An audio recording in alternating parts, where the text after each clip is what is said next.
Assalamualaikum warahmatullahi wabarakatuh. Kami dari kelompok 1 Pengembangan Media Pembelajaran Ekonomi dengan dosen pengampu Bapak Dr. Andes Iqbal Balian Magister Pendidikan dan Ibu Dewi Pratita Sarjana Pendidikan Magister Pendidikan. Baiklah, adapun judul bahasan kami pada kali ini yaitu analisis kebutuhan peserta didik terkait pengembangan media pembelajaran pada siswa tingkat SMK kelas 10 terkhusus pada media sederhana.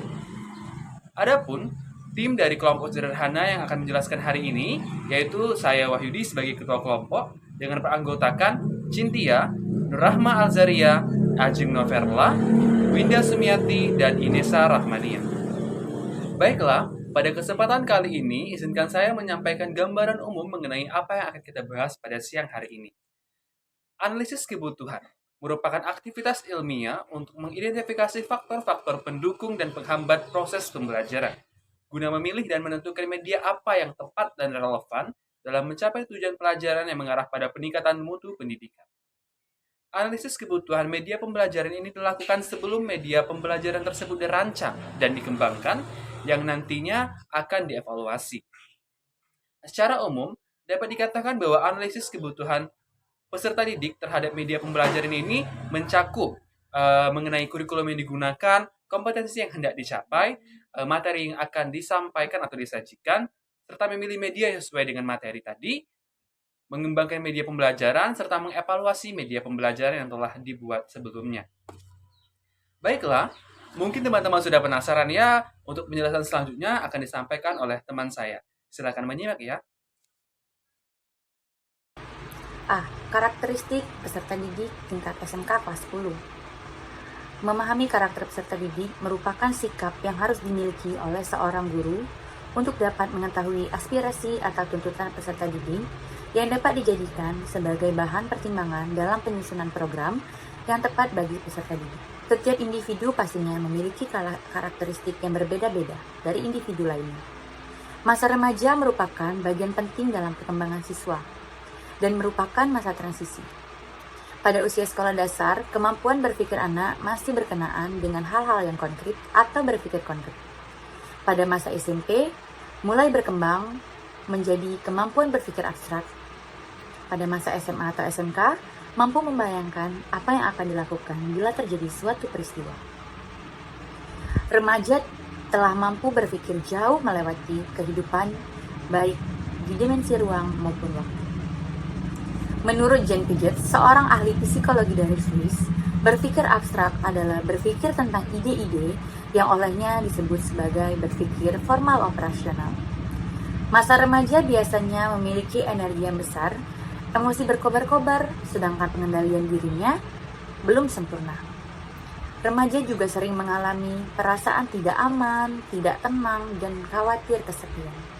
Maka dari itu, tidak sedikit remaja yang pada tingkat SMP dan SMK yang menjadi pemalas atau ikut bolos sekolah karena takut tidak memiliki teman.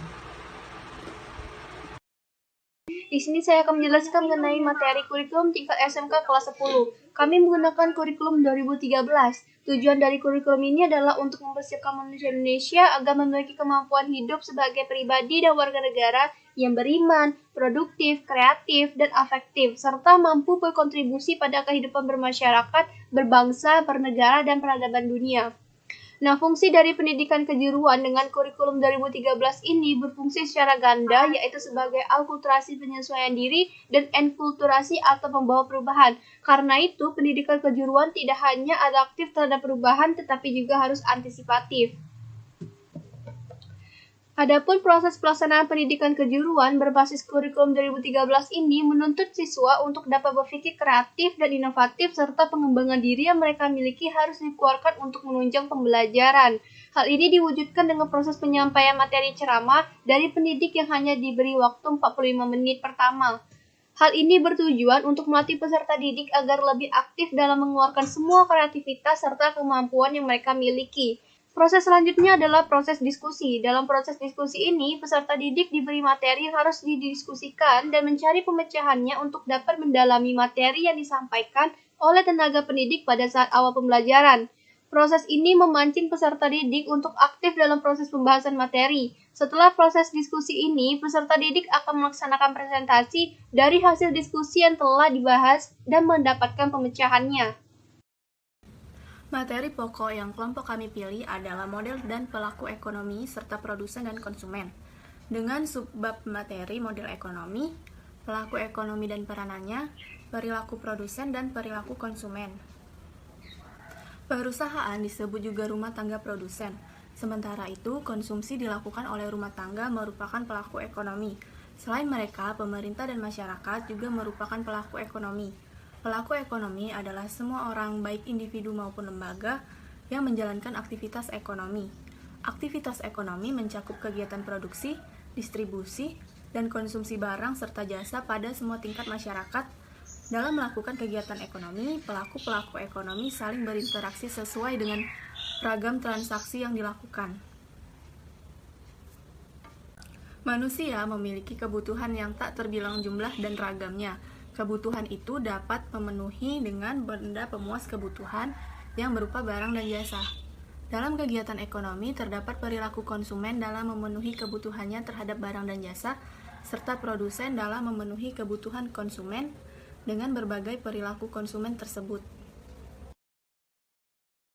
Baiklah, di sini saya akan menjelaskan tentang poin D, yaitu kompetensi dasar dan tujuan pembelajaran. Yang pertama yaitu kompetensi dasar. Kompetensi dasar adalah bentuk penguasaan peserta didik terhadap pengetahuan, perilaku, keterampilan, dan sikap setelah mendapatkan materi pembelajaran pada jenjang pendidikan tertentu.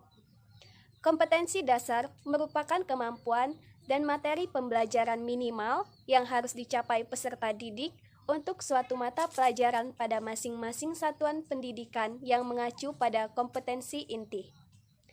Kompetensi dasar yang harus dicapai peserta didik dengan menggunakan kurikulum 2013 pada materi ini, kami selaku kelompok 1, yaitu yang kami pilih ialah sebagai berikut. Yang pertama, mendeskripsikan model kegiatan ekonomi. Yang kedua, menganalisis peran pelaku ekonomi dalam kegiatan ekonomi. Dan yang ketiga yaitu memahami perilaku konsumen dan produsen serta peranannya dalam kegiatan ekonomi. Untuk poin kedua yaitu tujuan pembelajaran. Tujuan pembelajaran merupakan arah yang ingin dituju dari rangkaian aktivitas yang dilakukan dalam proses pembelajaran. Tujuan pembelajaran adalah perilaku hasil belajar yang diharapkan terjadi, dimiliki, atau dikuasai oleh peserta didik setelah mengikuti kegiatan pembelajaran tertentu.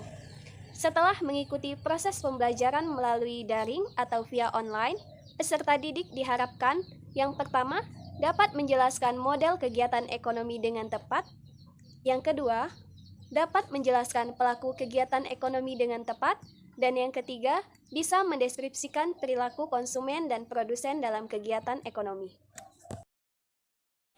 Baiklah, di sini saya akan menjelaskan materi mengenai rancangan media pembelajaran, di mana terdapat media sederhana.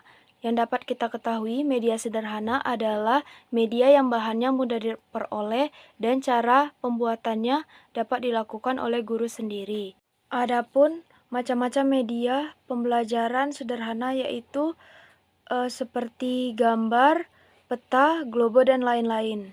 Di sini media yang akan kami kembangkan untuk media pembelajaran yaitu PowerPoint yang tidak hanya berisi materi, melainkan terdapat gambar dan bagan mengenai perilaku konsumen, produsen, faktor mempengaruhi, dan manfaatnya. PowerPoint ini akan mempermudah guru ketika melakukan proses pembelajaran kelas tatap maya menggunakan Zoom Meeting. Selain itu, alat yang diperlukan yaitu laptop, terdapat aplikasi PowerPoint, Canva, dan sebagainya. Langkah-langkah pengembangan media terbagi menjadi 4. Yang pertama, mencari dan menyusun pembahasan mengenai materi, model pelaku ekonomi, perilaku konsumen, perilaku produsen dalam kegiatan ekonomi melalui sumber-sumber yang dijelaskan. Yang kedua yaitu memilih materi pokok yang akan dimasukkan ke dalam PowerPoint, juga ke bagan atau gambar. Yang ketiga, memilih PowerPoint serta desain bagan yang akan digunakan. Yang keempat yaitu membuat PowerPoint serta bagan atau gambar yang menarik serta informatif.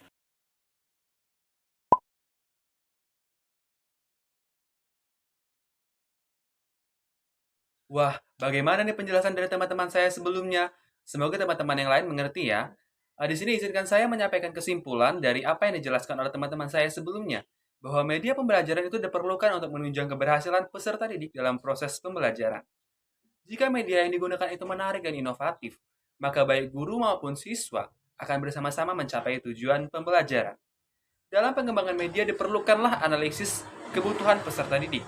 Analisis kebutuhan peserta didik dalam pengembangan media pembelajaran itu sangat penting dilakukan agar media yang digunakan sesuai dengan kurikulum yang digunakan, karakteristik peserta didik, menarik perhatian dan motivasi peserta didik, memudahkan peserta didik dalam penggunaan dan pemanfaatannya, serta tidak mempersulit pemahaman peserta didik. Baiklah, mungkin itu yang dapat kami sampaikan dari kelompok 1. Semoga teman-teman yang lain mengerti dan semoga bermanfaat. Kami akhiri dengan ucapan terima kasih. Wassalamualaikum warahmatullahi wabarakatuh.